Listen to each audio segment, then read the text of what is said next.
aprendiendo este nuevo manual de carreteras del 2010, ¿ya?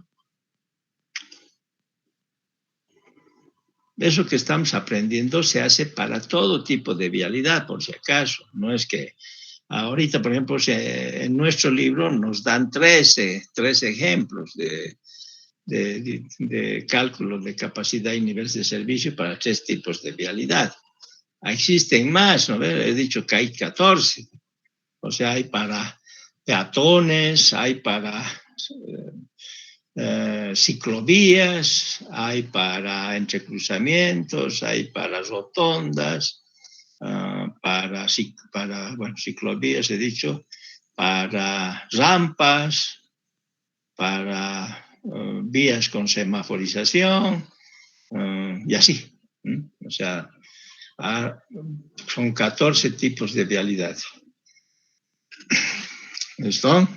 Y casi la mayoría, si uno empieza a aprender 3, ya el resto más o menos con estudiar un poco te vas ubicando. Y yo les he dicho que el resto de los tipos de vialidad se aprenden en el exterior más que todo cuando uno está haciendo maestría y está haciendo doctorado, ¿no? O sea, uno dice, bueno, ¿y qué voy a aprender en doctorado, por ejemplo? En diseño de pavimentos, a ver si uno empieza a decir, yo ya he aprendido diseño de pavimentos, etcétera. No, sigues aprendiendo porque hay que aprender, por ejemplo, para hacer un doctorado, te empiezan a enseñar cómo empezaron a determinar los esfuerzos en los pavimentos, en las capas inferiores del pavimento. Entonces, hay unas teorías de las multicapas. Entonces, esas cosas hay que empezar a estudiar, aprender más, de cómo consideraban el terreno isotrópico, qué quiere decir isotrópico. Todo eso se aprende en maestría y en doctorado. O sea, más todavía de lo que nosotros estamos viendo en pregrado. Igual, en esto de tráfico se aprende más todavía, más cosas, ¿ya? Pero en el exterior, en Bolivia, yo por lo menos cuando escucho, dice, está haciéndose maestría en carreteras y pasan los sábados y domingos, cada mes 2 veces. Eso no es nada, pues. O sea, para que se den cuenta, yo cuando pasé primero la especialización era todo el día clases, todo el día, durante todo el año. Y ni siquiera te dejaban descansar sábado o domingo. Tenías que ir de visitas técnicas a otras ciudades, a otras carreteras, así. Esa era la vida, ocupado todo el año. En cambio, aquí maestría, por ejemplo, o especialización en carreteras, dan 4 horas, parece que el sábado y el domingo, nada más. Eso no aprendes nada. Tienes que ir repasando lo que has visto todavía en pregrado y ahí se terminó ya tu curso, ¿no? Bueno, a ver, son 37 personas. Bueno, ha pasado 5 minutos, 6 minutos de lo que he entrado, pero haré un poquito más. ¿Alguien quiere preguntarme algo?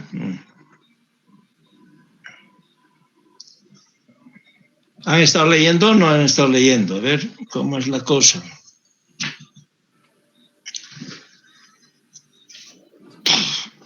Hoy vamos a seguir explicando ese ejercicio. Por ejemplo, vamos a ver primero el ejercicio que hemos dejado a medias, ¿no?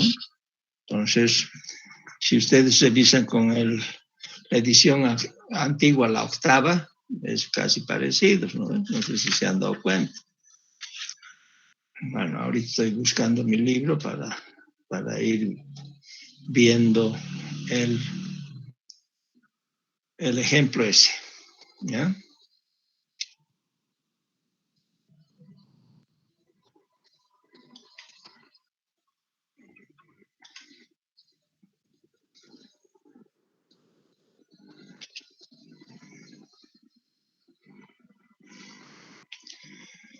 Bueno, 35 personas que pasó. Deben estar donde. ¿Qué noticias hay? Ah, mañana es el fútbol, ¿no? Ya no sé ni qué.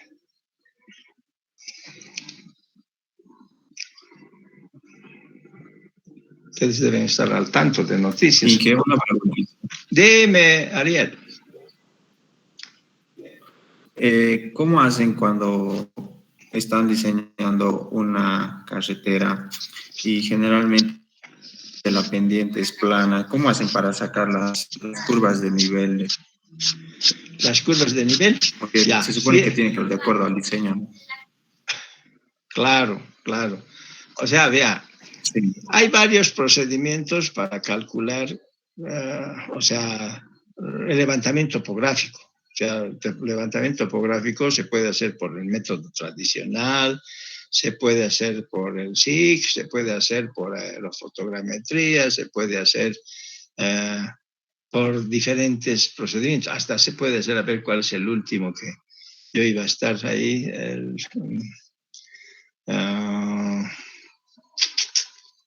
Hay un sistema que se hace en avioneta. Entonces, por avioneta se puede determinar la topografía, ¿no? Atraviesa los árboles, todo eso, los rayos. Bueno, ya me estoy olvidando cómo se llama ese programa, que cuesta $1 millón. $1 millón cuesta ese programa. Bueno, hay diferentes formas de hacer el levantamiento topográfico.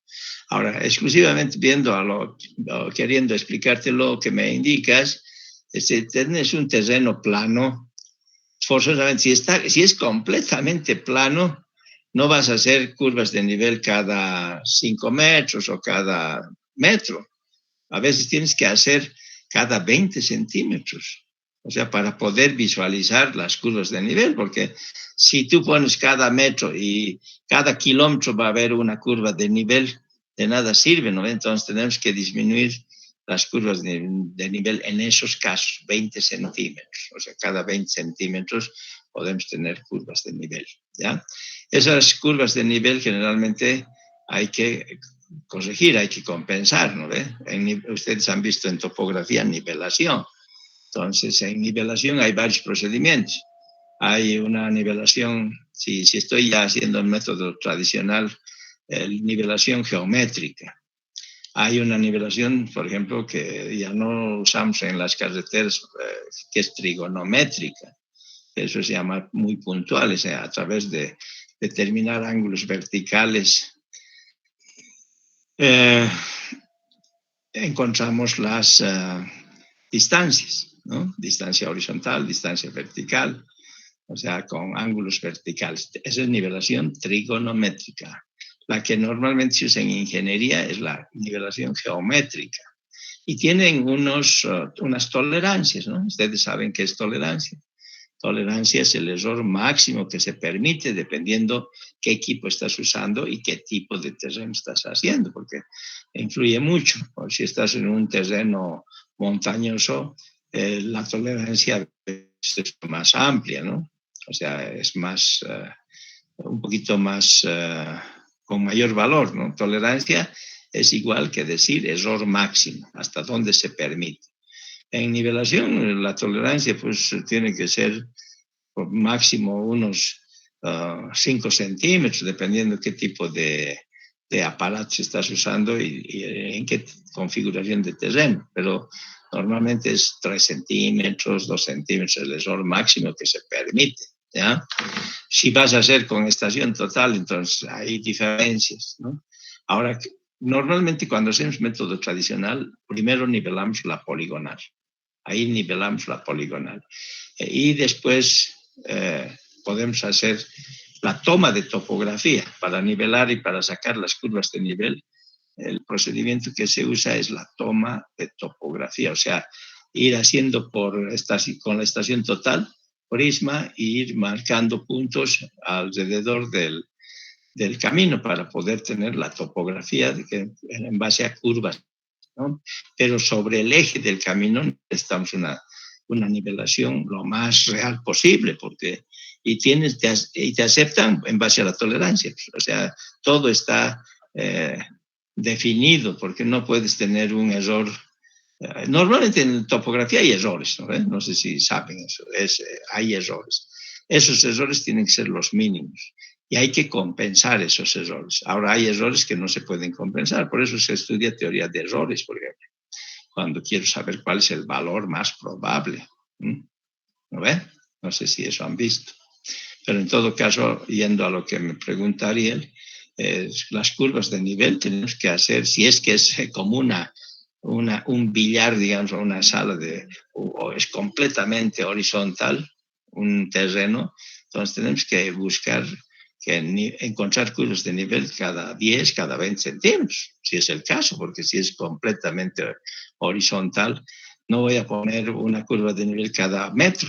O sea, puede estar a una distancia de 10 metros, una curva de nivel entre metro y metro. Entonces, se busca disminuir. Esos son casos especiales. Pero dentro de un terreno normal, en planimetría, por ejemplo, en el altiplano del Alto, en el altiplano de La Paz, ahí que las curvas de nivel tranquilamente te salen curvas cada metro, ¿no? Porque no es completamente, tiene sus ondulaciones, entonces sacas fácilmente curvas de nivel cada metro.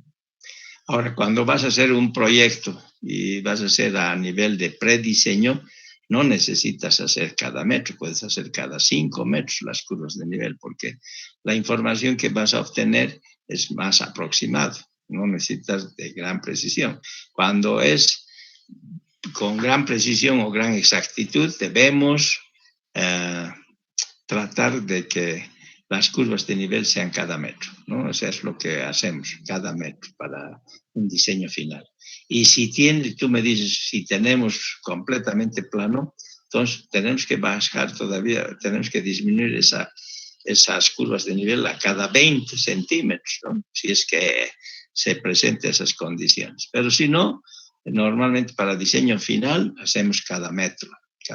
Esa es la distancia entre curva y curva, la equidistancia entre una curva y la otra curva, 1 metro. Pero si voy a hacer un estudio de factibilidad, las curvas de nivel pueden estar cada 5 metros o tal vez cada 10.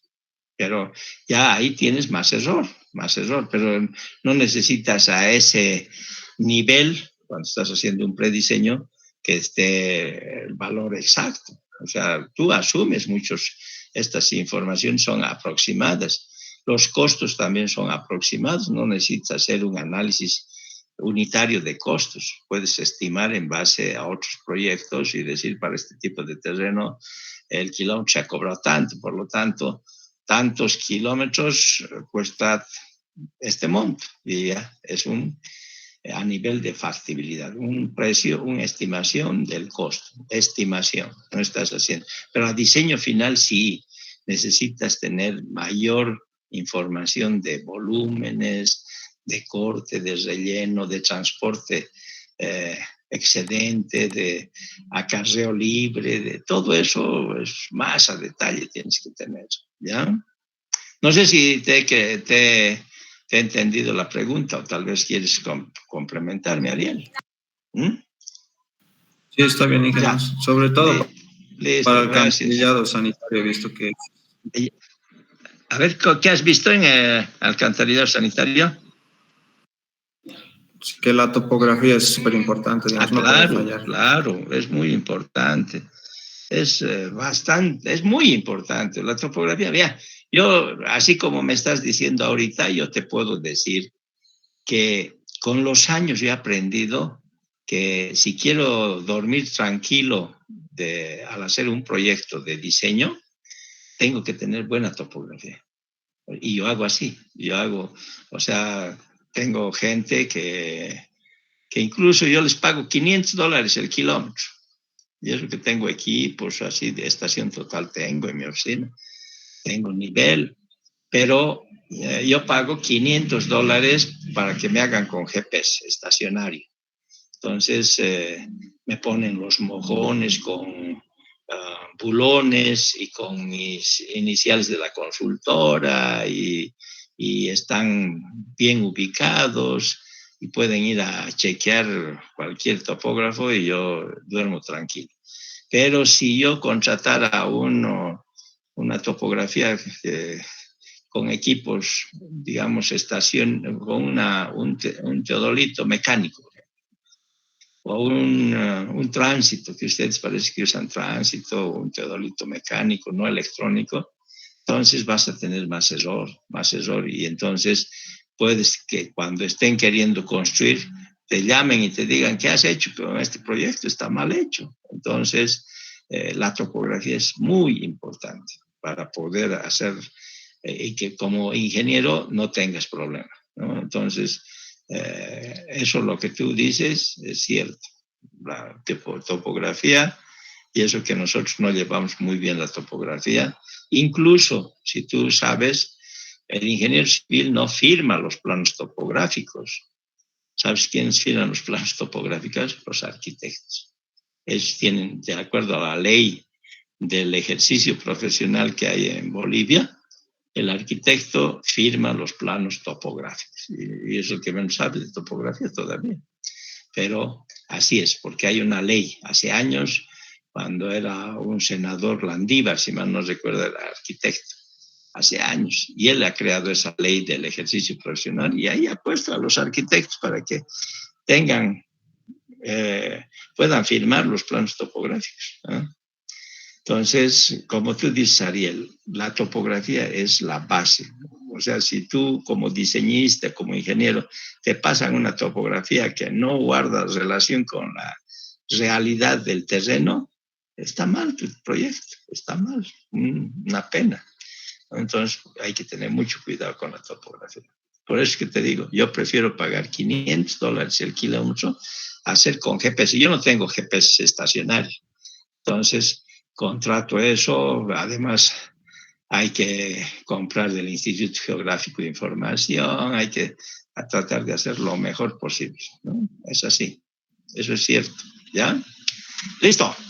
Bueno, seguiremos con nuestro análisis de capacidad en autopistas, ¿ya? ¿Listo? Entonces, vámonos a ver.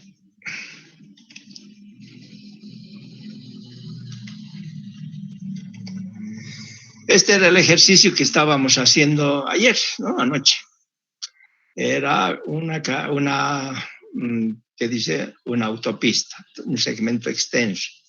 Uno tiene que darse cuenta, ya saben, ¿no? El segmento extremo o tramo extenso o tramo genérico, tantas formas de indicar lo mismo, es que te van a dar tipo de topografía o tipo de terreno para este caso. Pero si aquí digo un segmento específico, ese tiene que darte pendiente y longitud. ¿Para qué sirven esas diferencias entre tramo extenso y tramo específico? Ya ayer justo hice una pregunta y era para encontrar los automóviles equivalentes. Son otras tablas las que se usan para cuando tenemos pendiente. Y cuando tenemos tipo de terreno, es otras tablas. Eso es. ¿Ya? Entonces, teníamos información de 4 carriles, cada uno de 3,5. Un poco repasaremos para que no nos perdamos. Obstrucciones laterales a 1,20 del borde de la calzada, no dice del borde de la berma, del borde de la calzada. O sea, hay una demarcación de línea continua en color blanco. Desde ahí dice, si tenemos igual a 1,80 o más de 1,80, no hay problema de obstrucciones laterales. Pero si es menos de 1,80, sí afecta, ahí hay que hacer ajuste. Disminuye la velocidad por ese motivo. Y toman en cuenta, a la capacidad influye la velocidad. Terreno plano, dice. Volumen máximo volumen horario de máxima demanda, 3.300 vehículos por hora. No te dicen, bien, por hora, por sentido. Aquí está, por sentido. O sea, están diciendo que es por sentido, ¿ya? Yo les pongo aquí ambos sentidos, por decir algún ejercicio de examen, ahí ambos sentidos, les he explicado ayer también, les he dicho qué tienen que hacer, si es ambos sentidos, para entrar a evaluar la tasa de flujo, tiene que estar por sentido. Para que esté por sentido, entonces tengo que multiplicar por el factor, por el sentido más cargado, les he dicho. Y el sentido más cargado te pueden dar la información, o si no te dan la información, tú tienes que adoptar. ¿Y cuánto es el sentido más cargado? Lo mínimo que hacemos es 0,50. Si no, podemos poner 0,60, 0,65, etc. O sea, 3.300, si fuera ambos sentidos esto, multiplico por 0,6 o 0,5 y ese es por sentido. ¿Me entienden eso? Este está directo, dice por sentido. Entonces, no hay que corregir nada. Este es el valor que hay que usar. ¿Ve? Composición vehicular, 10% camiones, 8 autobuses y el resto liviano. No hay vehículos recreativos. Entonces, ahí solamente estos tres está tomando. El factor de hora de máxima demanda te están dando como dato. Si no te dan, tienes que adoptar. Y generalmente para autopistas son valores altos. Dice, se presenta en promedio un intercambiador tipo trébol cada 2 kilómetros. Viajeros comunes, podría decir conductores habituales, etcétera, ¿no? En vez de decir esto, podría decir analizar en un día hábil. Entonces, eso, un día hábil es lunes, martes, miércoles, jueves, entonces viajeros comunes. Eso sería, o sea, es B sub P, ¿se acuerda o no? ¿Qué es? F sub P. Ese es para corregir esto de conductores habituales. Entonces, ¿cuánto tomamos? 1, ¿no ve? Bueno, se desea determinar el nivel de servicio al cual actualmente opera este segmento. Estamos haciendo un análisis operacional, o sea, no estamos haciendo un análisis de proyecto, estamos haciendo análisis de operación, o sea, es una autopista que existe y nos están pidiendo en qué nivel de servicio está esta vía, en base al manual. Entonces, después te preguntan que quieres saber la capacidad, cuánto sería la capacidad de esa autopista en base a estas condiciones. Y la tercera pregunta dice el volumen de tránsito adicional que todavía puede soportar el segmento antes de alcanzarla. Cuando digo antes de alcanzarla, ayer les he comentado, es antes de llegar a la capacidad. ¿Cuánto volumen falta? Eso es lo que te está diciendo aquí. Entonces empezamos a hacer, utilizando el manual del 2010, la fórmula es esta, en el caso del sistema universal o el sistema métrico. Esta es la fórmula. Y yo les he pasado unas tablitas donde tenemos dos fórmulas. Esta y la otra, que si ven, a ver, no sé si tengo aquí a la vista, a ver, voy a ver. La otra, ¿cuál es? La otra es... aquí voy a encontrarla ahorita, espérenme. Este es el sistema métrico. En el sistema inglés es 75, aquí está. O sea, esta fórmula, si yo estoy usando en millas por hora, digamos, porque esta es la velocidad a flujo libre, ¿no ve? En el manual de capacidades del 2010, como es de los Estados Unidos, está en inglés. Entonces, en vez de decir 120,64, dice 75,4. Eso es millas, 75,4. Menos FLW, menos FLC, pero estas tenemos que usar los factores en millas por hora. Estos son ajustes de velocidad. No es, estamos estando una velocidad, o sea, la velocidad estamos estando por estos ajustes, estos dos y este último.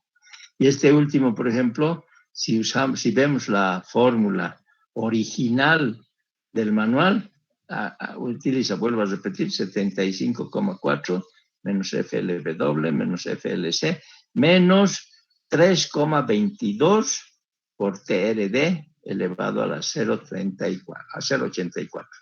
Esa es la fórmula que está en el sistema inglés.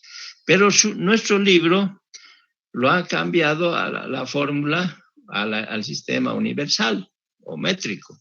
Entonces, por eso es que está esta fórmula. Y yo les he dicho, yo prefiero que vayan usando en el sistema universal. Entonces, aquí está en su libro ya esa forma. Hemos encontrado el día de anoche estos ajustes, ¿no? Hemos buscado qué cuadro corresponde o qué tabla, ¿no? Dependiendo que a veces ponen tabla, cuadro, etcétera, y hemos visto estos y hemos determinado que la velocidad de flujo libre es 101,99 kilómetros por hora. ¿Eh? ¿Se acuerdan hasta ahí? Entonces, como la velocidad de flujo libre calculada es mayor o igual a 100 kilómetros por hora y menos a 108 y menor a 108 kilómetros por hora, nosotros tenemos que ver en nuestra tabla a cuál velocidad correspondería. Por ejemplo, si revisamos la 11.3, a ver, revisen la 11.3, la tabla 11.3. Entonces, en la tabla 11.3, no la, a ver, 11.3, estoy usando, sí, 11.3, o aquí mismo en su libro puede estar, vamos a ir viendo. A ver, aquí voy a buscar. Aquí.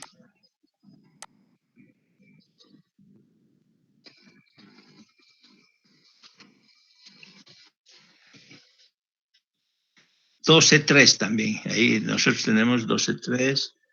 Ahí 12.3. Esta tablita está ahí en las que les he pasado de autopistas. Entonces, ¿qué es lo que dice aquí? Que nosotros tenemos una velocidad de flujo libre de, ¿cuánto era? 101, parece. Sí, 101. Disculpen, voy a revisar a ver cuánto era lo que teníamos. A ver, buscaré. 101,99. 101,99. Entonces, 101,99, si ustedes ven, ¿a cuál está cerca? La velocidad de flujo libre, 101 está cerca a 104. Entonces, el punto de quiebre dice 1400, la capacidad 2350 va a ser lo que va. Nos han pedido una pregunta, ¿cuál es la capacidad? Entonces, estamos sacando de esta tabla y la ecuación que nos sirve para encontrar la velocidad flujo segundo rango, o sea, esto es S, la velocidad de automóviles. Entonces, 104, para 104, digamos, velocidad flujo libre, vamos a agarrar para 104, esta es la ecuación que estamos queriendo utilizar, 104 menos tan, y es lo que vamos a ir viendo, ¿no? A ver, ¿dónde está? Aquí. Para 104 tenemos entre 100 y 108. Aquí está. Nosotros tenemos, la velocidad era 101. Entonces, en este rango está. Por eso es que usamos el 104 kilómetros por hora. ¿Ya? La velocidad flujo libre, 104. Entonces, vamos buscando el ejercicio. Aquí. ¿Listo? Ahí está. Tenemos, a ver, tal vez me he adelantado mucho. ¿Dónde estábamos? A ver, esto hemos encontrado. A ver, aquí estábamos. Hemos dicho, vamos a utilizar menor entre 100 y menor a 108. Entonces, vamos a utilizar el 104. Eso es lo que hemos dicho. Y de aquí, lo que hace en este libro, se pasa primero a calcular la tasa de flujo. Pero si quisiéramos ver lo que yo les he dicho, vamos aquí y tenemos esto. La velocidad media de automóviles, S, es igual a 104 menos esta ecuación, menos la fórmula. Entonces nos falta de encontrar la tasa de flujo B sub P. Y eso es lo que vamos a encontrar para encontrar la velocidad media de automóviles. Esa velocidad media de automóviles está dada por esa ecuación, ¿no ve? O sea, si por si acaso vuelvo a ver la ecuación aquí. Que no se me olvide. Esta tabla 12.3, que la tienen ustedes también en lo que les he pasado, correspondería a esta velocidad flujo libre de 104. Entonces, Esta es la ecuación que hay que usar y aquí está B sub P, ¿no? Entonces, esta ecuación es, ¿qué cosa? Ecuación, velocidad, flujo, segundo rango, dice. Esto es S. ¿Qué hemos dicho que es S?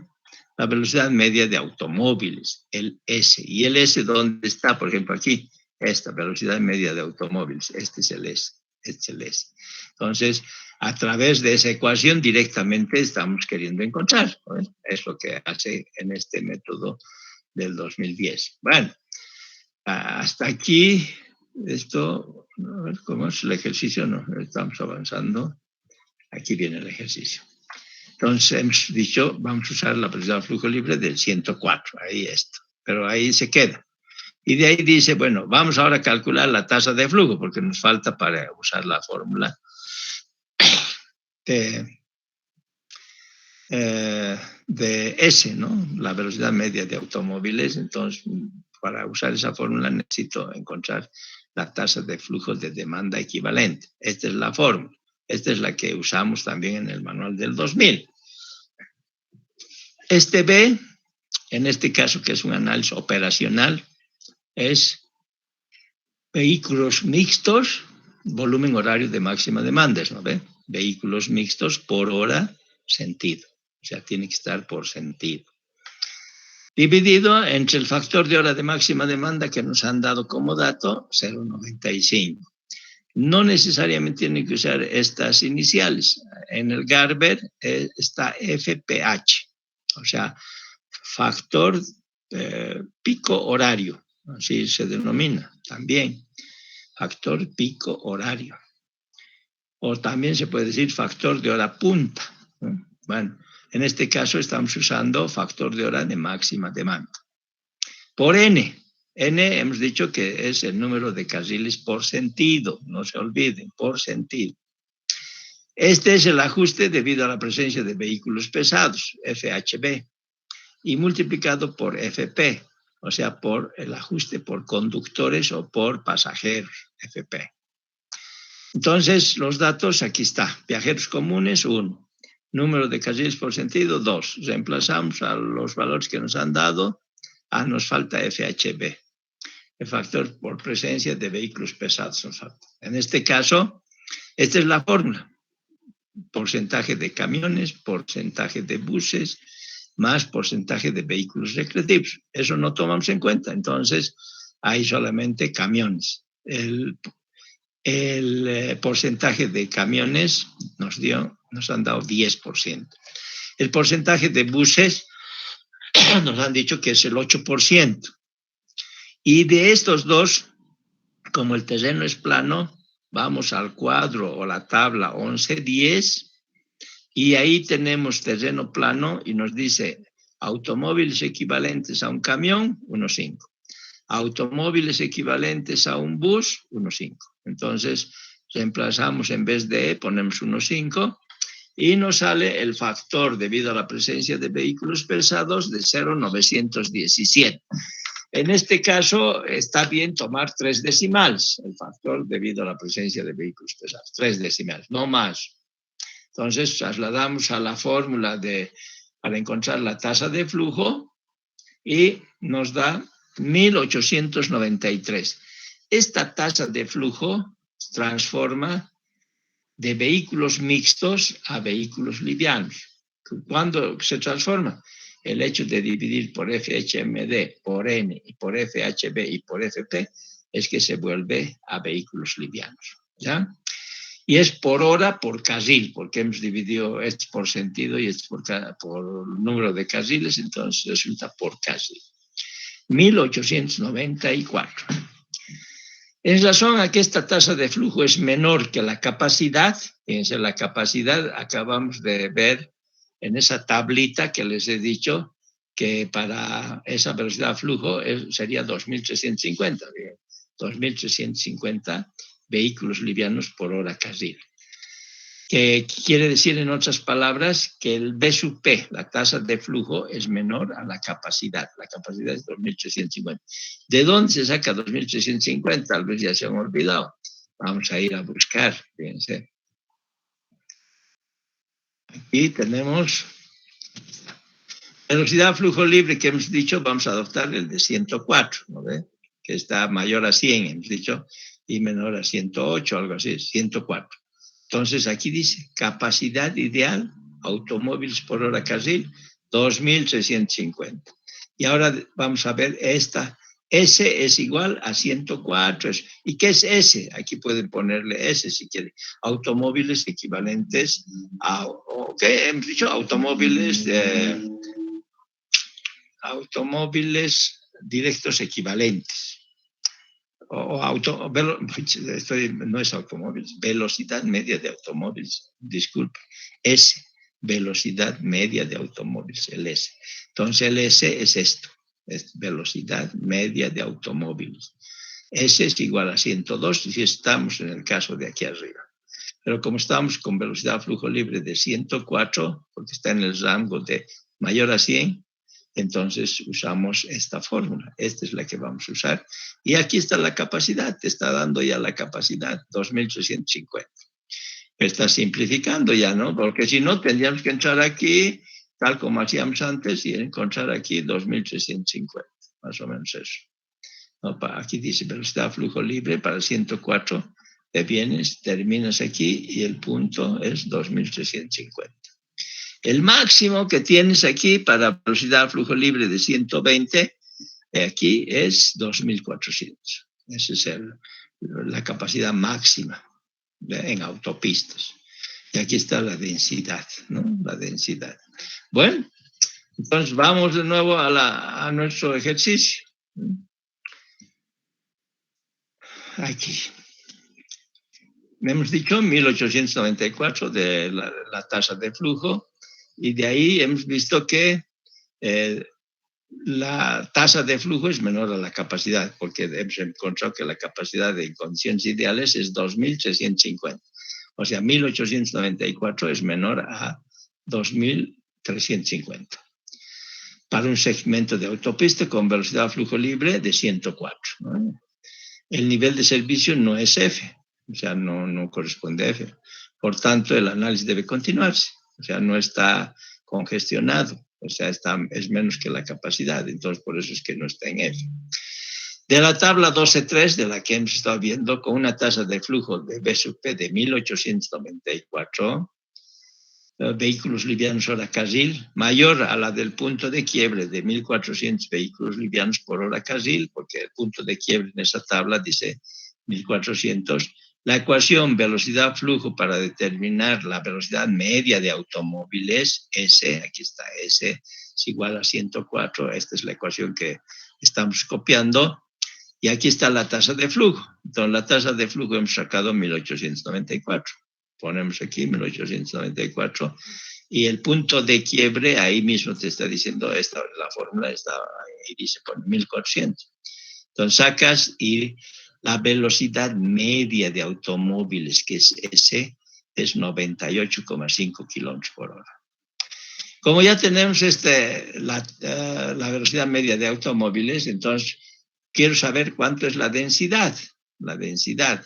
Entonces, tengo la tasa de flujo, 1.894, y dividimos entre la velocidad media de automóviles, que es 98,5. Y nos da 19,2 vehículos livianos kilómetro carril. Como se puede observar en la tabla 12.2, podemos ir a ver, el nivel al cual opera actualmente este segmento de autopista es el D. Esta solución también puede ser determinada gráficamente. Esta solución, ahorita viendo de esa tabla 12.2, encontramos que es el nivel D. Pero también podemos hacer, esta solución también puede ser determinada gráficamente, utilizando la curva velocidad-flujo para velocidad flujo libre de 104 kilómetros por hora, tal como se indica la figura 12.4. Entonces, no sé si está la figura 12.4. Aquí está, la figura 12.4. O sea, copian de nuevo la gráfica para autopistas. Este es para autopistas. Entonces, aquí tenemos la velocidad flujo libre, 96.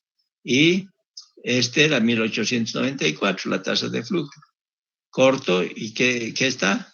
Está en el nivel de servicio D. Aquí está, este punto está en esta área. Entonces, podemos obtener también el nivel de servicio que es D, aquí por la gráfica. Y también nos ha dicho que podemos ir a determinar en la tabla 12.2. Entonces, busquemos la tabla 12.2.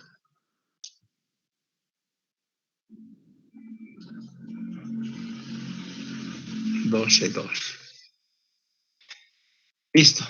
Niveles de servicio para segmentos básicos de autopistas. Entonces, tenemos la densidad 20 o 21 o 19 parece. Entonces, estamos en este rango. Entre menor menor a 7, menor a 16, hasta 22. O sea, estaríamos en este. Este es menor a 22 y 28. 21, 20, más o menos estamos aquí. Entonces, por eso es que el nivel de servicio D. A ese corresponde, D.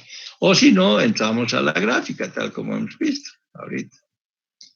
En la gráfica tenemos aquí eso mismo, ¿no? 1894 es la tasa de flujo. Aquí tenemos 1894. Y la velocidad media de automóviles es 98.5, 19,20. ¿no? La densidad. Entonces, con esa densidad encontramos que es nivel de servicio D, ¿no? ¿Listo? Ahora la otra pregunta decía, ¿cuál es la capacidad? Entonces, vimos que la capacidad, si entramos a la tabla, dice que la capacidad representa el flujo de servicio máximo a nivel E.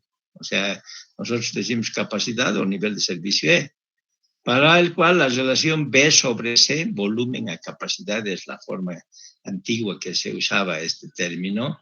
B sobre C es igual a 1. O sea, que la capacidad se obtiene cuando estos dos, el volumen, este volumen, por ejemplo, no puede ser en vehículos mixtos, tiene que ser en livianos. Este es como si fuera flujo más bien, flujo. Y la capacidad está en vehículos livianos. Entonces se puede dividir estos dos si es así. ¿no? Aquí solamente por la costumbre de utilizar desde hace años es que se pone volumen a capacidad. Pero yo podría poner Q minúscula, que es el flujo, sobre C, que esa es la capacidad. O sea, el flujo tiene que ser vehículos livianos y la capacidad vehículos livianos. Y eso dice que tiene que ser igual a 1, que eso es lo que nos dice que es el máximo nivel a el E, corresponde a la relación B sobre C igual a 1. Entonces, si entramos a la tabla, encontramos que C es 2.350, ¿no ve? Para el nivel de servicio, para el nivel de servicio C, o sea, capacidad, no para el nivel de servicio, sino para el nivel a capacidad. O sea, el nivel de servicio sería el E, ¿no? Entonces, es 2.650. ¿De dónde saco? Vamos a chequear, porque parece que ustedes, si no revisamos de nuevo, no entendemos. Entonces, la capacidad está aquí. Hemos usado este de aquí, 104, la velocidad de flujo libre. Esta es la capacidad, dice, ideal, automóviles hora carril, 2.350. Este es el valor. Esos 2.350 es lo que estamos ahorita determinando. Entonces, la capacidad, a ver dónde está. Es que ya me pasó. No.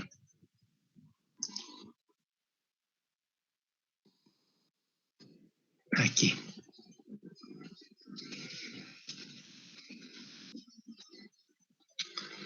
Tenemos que la capacidad 2.350. Esto es lo que hemos encontrado. ¿no? Y podemos entrar de la gráfica y también determinamos cuál es para esa velocidad. En este caso hemos entrado a una tabla y hemos visto que es 2.300 la capacidad en condiciones ideales. Esto corresponde al nivel de servicio E, la capacidad. Ahora nos piden volumen de tránsito adicional. Ese volumen de tránsito adicional podemos encontrar en vehículos livianos o en vehículos mixtos. En este caso, lo que está haciendo es, al comparar este volumen, esta capacidad es en vehículos livianos. ¿ve?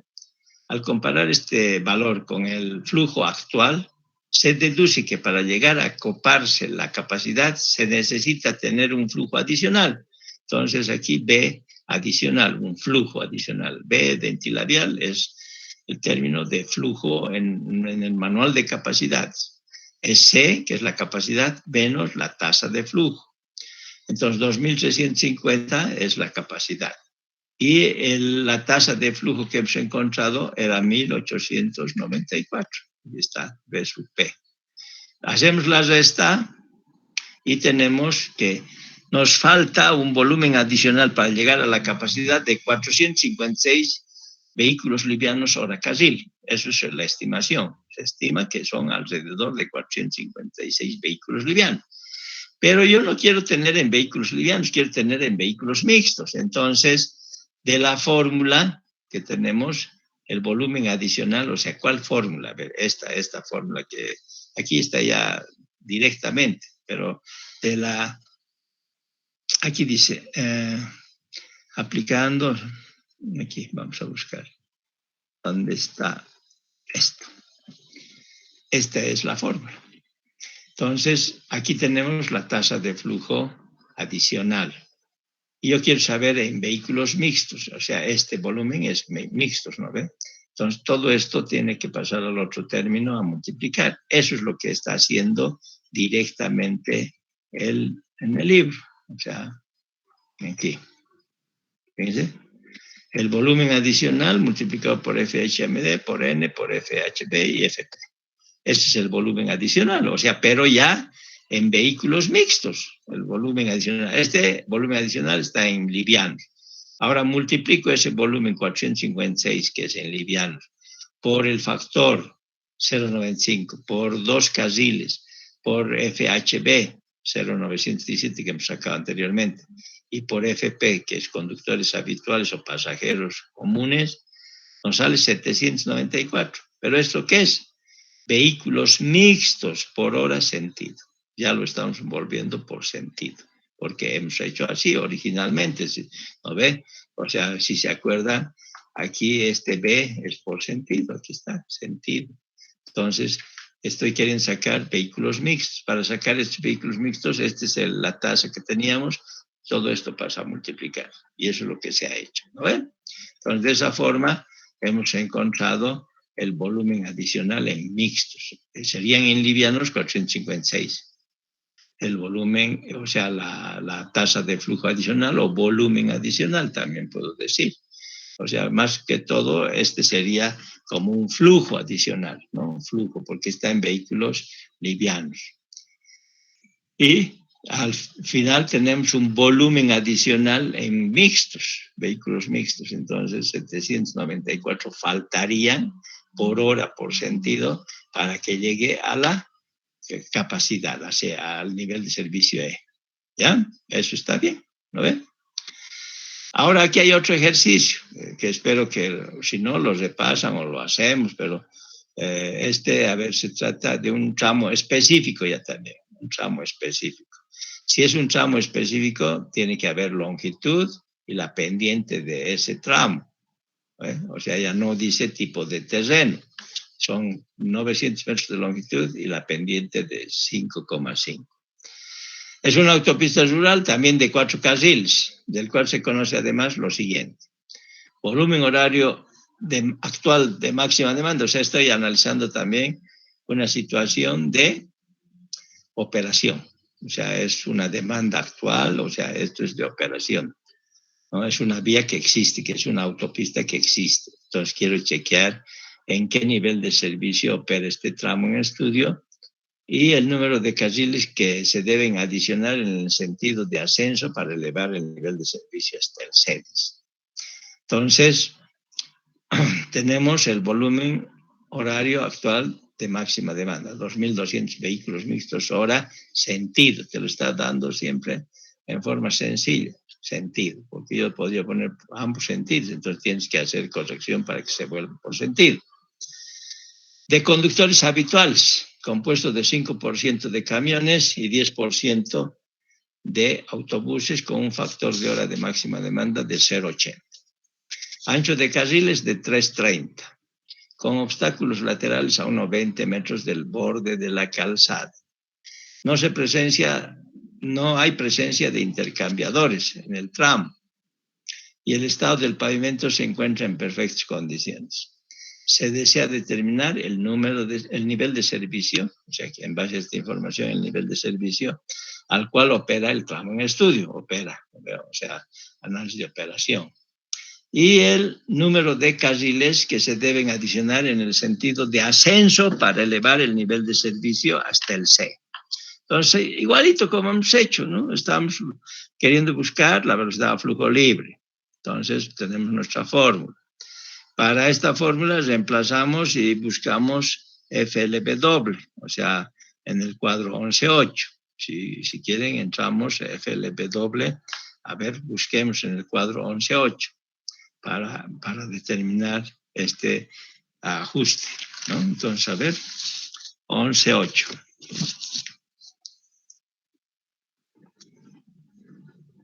¿Dónde está? Voy a buscar una tablita, ustedes, 11.8.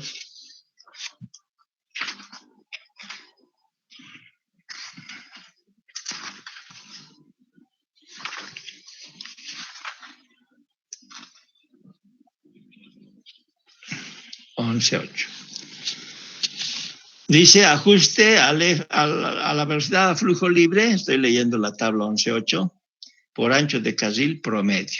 Entonces, ancho de carril promedio, nosotros tenemos un ancho de carril de 330, por aquí decía 330.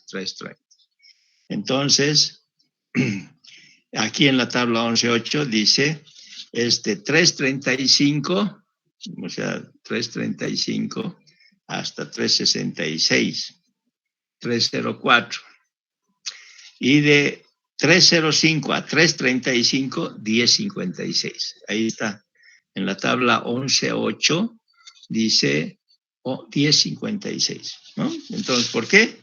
Porque el ancho de carril promedio es 330 y 330 está en mayor o igual a 305 a 335. Entonces, disminuye la velocidad 10,56. O sea, porque partimos de condiciones ideales y tenemos que ir disminuyendo. Buscamos FLC. Eso es ajuste a la velocidad a flujo libre por distancia libre lateral a la derecha, FLC. Buscamos en el cuadro o tabla 11.9. Ahí tenemos el cuadro 11.9. Y dice, hemos visto ayer que estaba mal, que estaba en pies, y yo les dije corrijan y pongan en metro. Entonces, les pedí también que eliminen el segundo decimal, 1,8, 1,5, 1,2, así. Entonces, para 1,2, que es lo que tenemos de distancia libre lateral a la derecha en metros, 1,2, ¿cuántos carriles tenemos por sentido? 2. Por lo tanto, 1,92 en el cuadro 11.9. ¿No ve? Están viendo su cuadrito. Y dice, no hay presencia de intercambiadores en el tramo. Entonces, 0 enlaces por kilómetro. Reemplazamos a nuestra fórmula. La fórmula, reemplazamos los valores y aquí ponemos 0, TRD. TRD es los enlaces por kilómetro. Es una modificación que hay. ¿No? Y la fórmula para determinar directamente la velocidad a flujo libre. Entonces, de ahí encuentra 108,16 kilómetros por hora.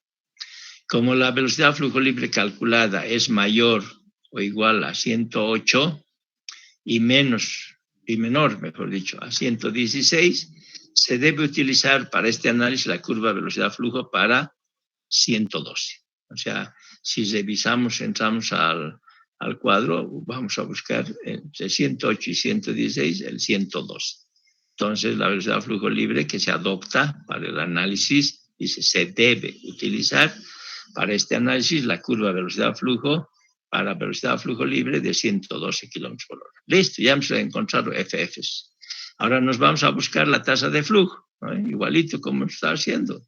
Primero, yo podría buscar primero la tasa de flujo, después la velocidad flujo libre, pero es indistinto. Está haciendo aquí en el libro, primero la velocidad de flujo libre. Después, la tasa de flujo. Entonces, la tasa de flujo, B, hemos dicho que es vehículos mixtos por hora sentido tiene que estar. Y nos han dado por sentido, entonces 2.270. Ese es el volumen de horario de máxima demanda. El factor de hora es 0,8. N, número de carriles, 2. Y FP, conductores habituales, nos sigue pidiendo 1. Entonces, F sub P es 1. Nos falta encontrar FHB. Entonces, FHB es esta nuestra fórmula y tenemos un porcentaje de camiones del 5%, porcentaje de buses del 10%. Está bien, aquí ponemos 5, aquí ponemos 10. Pero nos falta encontrar los ETs y EB. Entonces, para eso entramos al cuadro 11-11. Entonces, busquen ustedes el cuadro 11-11. Pueden, si quieren, imprimir o si no, mirar lo que les he pasado. El 11-11 tenemos ahí para encontrar en base a la pendiente. La pendiente, nos han dicho que la pendiente es, aquí vamos a ver, 5,5. Y la longitud, 900 metros. Entonces buscamos ahí, aunque se ve muy pequeñito el número, pero 5,5, entonces tiene que estar entre mayor a 5 a 6. Y después ahí tenemos que encontrar la longitud en kilómetros, es 0,5, 0,6, 0,9, 0,8 a 1,2. Ahí estaría el 0,9, 900 metros, o sea, 0,9. Y dice cantidad de camiones y de buses. Entonces, ahí tenemos para camiones el 5%, ¿no ven? 5%, a ver, 5% de camiones. Entonces, 5% ahí encontramos que sería, interpolando, o sea, tal vez ahí tenemos cuánto nos ha salido.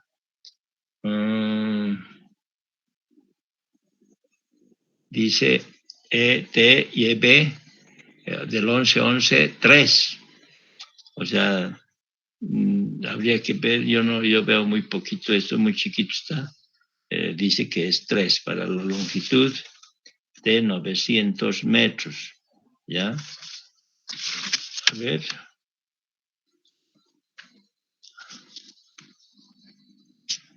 ET, EB, ET. A ver, ayúdenme a buscar ahí. Yo veo muy pequeñitos estos, no sé. Para 5,5, dice 5,5 y más de 900.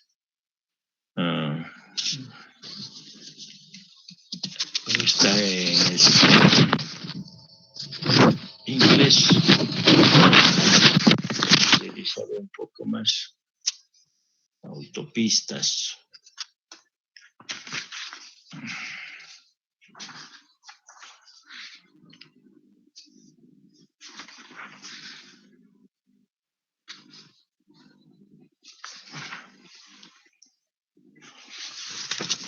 Aquí. ¿Ustedes han encontrado o no? Parece que están dormidos. A ver, estamos buscando este ET y EB. ¿Cómo voy a encontrar?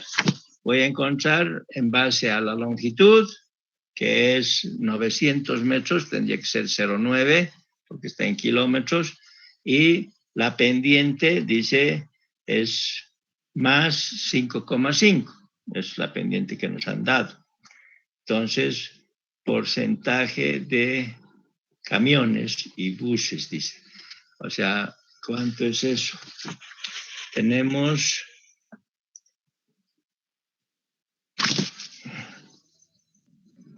900.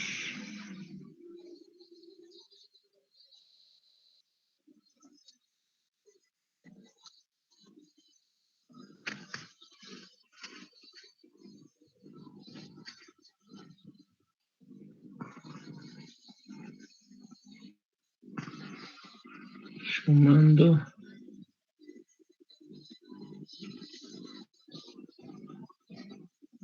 Allá. lo que está haciendo es, está agarrando los buses y los camiones. Entonces, los buses y los camiones son 15.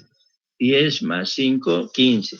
Entras con 15 y encuentras para pendiente de más de 5,5, entre 5 y 6, dice la longitud 900 metros, entre mayor a 0,8 hasta 1,2, y para 15 tenemos 3, y aquí está los 3. Entonces a los dos, porque ahí dice camiones y buses, o sea, en esa tabla 11 es para camiones y buses, entonces la suma de los dos, estos son 15, la suma de los dos 15. Y entrando con 15 tienes que es E, B y T, 3, ahí está, a ver. Reemplazamos y el factor, el ajuste por vehículos pesados, 0,769. Colocamos a nuestra fórmula de la tasa de flujo y nos sale 1.845 vehículos livianos, ya se ha vuelto liviano. Como esta tasa de flujo es menor que la capacidad base, si vemos para esa relación es 2.400, o sea, viendo la tabla, o sea, a ver cuál tabla, yo sin ir cambiando, vamos a encontrar la tabla, dice para velocidad a flujo libre de 120, la capacidad es 2.400, tabla 12.3 en tu libro, la tabla 12.3. Entonces, 2.400 vehículos livianos por hora carril para una autopista con velocidad a flujo libre de 112 kilómetros por hora, ¿no? 2.400, ahí está, 112. El nivel de servicio no es el F, o sea, no llega a 2.400, está en 1.800, entonces por eso no está en F. De la tabla 12.3, si buscamos la tabla 12.3, tenemos para esa tasa de flujo de 1.845, es mayor, dice, a la del punto de quiebre, que es 1.200. Ahí viendo la tabla 12.3, para esa velocidad de flujo de 112 kilómetros por hora, dice el punto de quiebre es 1.400. No, aquí 1.200 para la velocidad de flujo libre de 112 es 1.200, ahí está. Entonces, para esa tasa, dice B sub P mayor a la del punto de quiebre, que es 1.200, entonces la ecuación velocidad-flujo para determinar la velocidad media de los automóviles vamos a usar para esa circunstancia, para 112. Entonces, esto es 112 menos la tasa de flujo, hemos encontrado 1.845, reemplazamos y ese es 104. La densidad es esta relación, la tasa de flujo sobre la velocidad media de automóviles. ¿Cuánto sale? 17,7 vehículos livianos. Según la tabla 12.2, ahí buscamos la tabla 12.2, yo voy a buscar la tabla 12.2. ¿Dónde está? La tabla 12.2, aquí está encontrado. La tabla 12.2 dice, y también podemos observar en la figura 12.5 el nivel de servicio al cual opera actualmente. Para 17,5 buscamos 17,5 y nos da en la tabla 12.2 nivel de servicio D, porque es entre 18 y 22. 18 y 22. Entonces, nosotros tenemos 17,7. 16, entre 16 y 22. Entonces, este es 17,7. Entonces, está dentro del nivel de servicio D. Viendo la tabla 2, por si acaso, donde dice la densidad y el nivel de servicio. Eso tenemos en el libro también. Entonces, de ahí, en la tabla dice 12.2 es del libro. Entonces, 17.6 corresponde al nivel de servicio D. Listo. Ahora dice, la otra pregunta era, bueno, por ejemplo, podemos determinar que nivel de servicio D era para este flujo de servicio de 112, este FFS 112, y ¿cuánto es este? 1.845 para 2 carriles. Este es S104,3. Bueno, vámonos a buscar la segunda pregunta. Número de carriles en ascenso para el nivel de servicio C. Queremos que bajar del D al C. Entonces, ¿cuál es la fórmula de velocidad a flujo libre? 120,64, que es lo que hemos hecho al arrancar.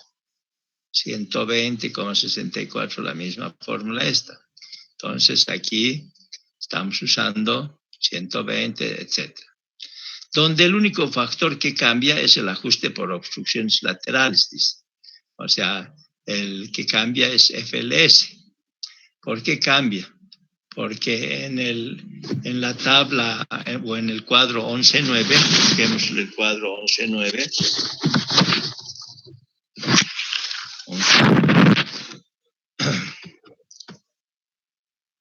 estamos cambiando a 3 carriles. O sea, estamos asumiendo 3 carriles. Cuando hemos entrado a esa tabla, usamos originalmente 2. Ahora va a ser 3 carriles. Entonces, con 3 carriles es 1,28. 1,28. Ahí está en la tabla 11.9. A ver, encuentren.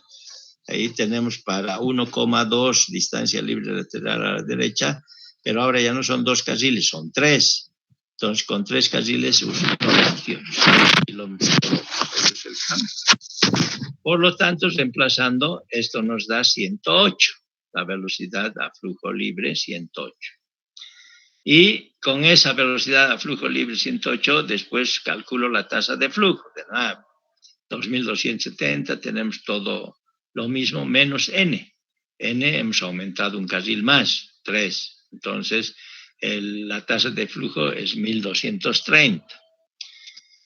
Como la tasa de flujo B sub P es 1.230, vehículos livianos hora carril, es mayor a la del punto de quiebre de 1.200, la velocidad media de los automóviles, S es igual, si vemos nuestra tabla, es 112. O sea, reemplazamos, en vez de B sub P, vamos a poner 1.230. Y encontramos que la velocidad media de automóviles S es 111,9.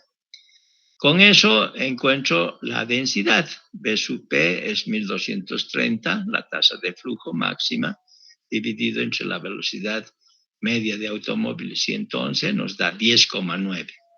Y 10,9 vehículos livianos kilómetro carril es la densidad, por lo tanto, dice, según la tabla 12.2 y la figura 12.5, el nivel al cual operaría este tramo en ascenso con 3 carriles estaría prácticamente al final del nivel de servicio B.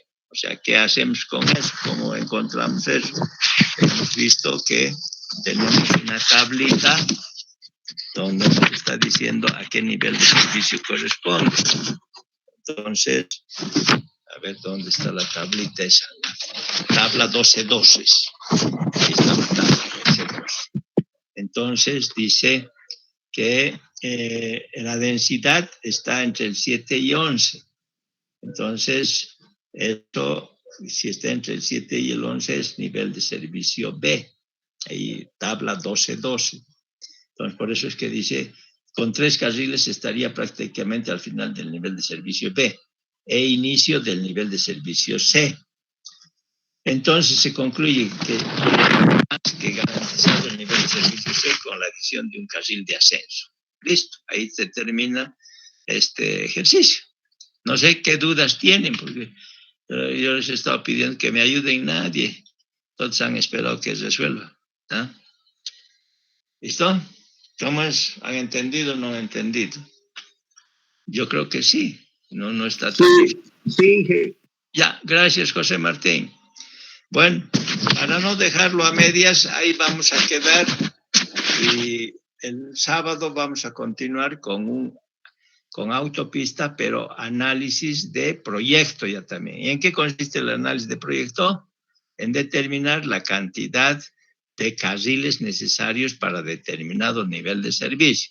Cuando hacemos un análisis de proyecto, hemos dicho que queremos que generalmente nuestro camino o nuestra vía, en este caso autopista, debería estar entre C o D. Eso es lo que queremos. Entonces, para eso, mañana, o sea, el sábado vemos qué cosas, qué fórmulas se utilizan, como utilizando el manual del 2010, y cómo se encuentra cuántos carriles necesitamos para un nivel de servicio C o D. ¿Ya? ¿Listo? Bueno, entonces nos vemos, si Dios quiere, el sábado. Hasta el sábado. ¿Ya? Que estén bien. Chao, chao, chao. Hasta luego.